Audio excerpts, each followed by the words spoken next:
Hey guys, কেমন আছো সবাই? আশা করি সবাই অনেক ভালো আছো। আর আমি তো অনেক অনেক অনেক বেশি ভালো আছি, কারণ আজ আসছে আমাদের প্রিয় মানুষটা বাড়ি ফিরে 5টি মাস পরে। তো অনেকটাই আনন্দে আছি।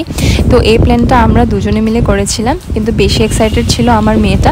দুজন ভেবেছিলাম এবার শাড়ি পরে ওকে সারপ্রাইজ করব, যেহেতু আমার শাড়ি পরা হয় না। তো আজকে ভাবলাম দুজনে মিলে শাড়ি পরে ওনাকে ওয়েলকাম করব। আমাদের প্রিয় মানুষকে আমরা অনেকভাবেই সারপ্রাইজ করে থাকি, তো এবারের সারপ্রাইজটা কিছুটা এরকমভাবে প্ল্যান করলাম। তো তোমাদের যদি ভিডিওটা ভালো লেগে থাকে তো অবশ্যই ভিডিওটাকে একটা লাইক করে দিও।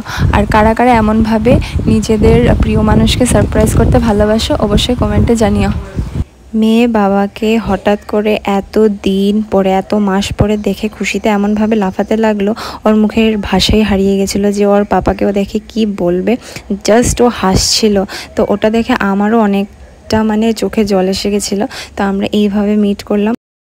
কিছুক্ষণ পরেই বিপন্নাসিনী মায়ের প্রতিমা নিয়ে যাওয়া হচ্ছিল, তার আওয়াজ পেয়ে আমরা সবাই বাইরে বেরিয়ে দেখছিলাম।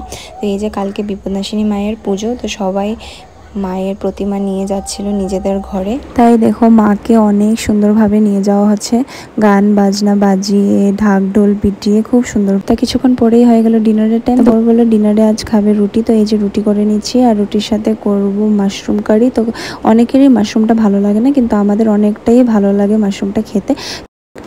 এই যে দেখো মাশরুমটা এখন রান্না করে নিলাম, আর এটা অসাধারণ লাগে আমার খেতে। আমার বরের দুজনেরই অনেকটাই ভালো লাগে আমাদের।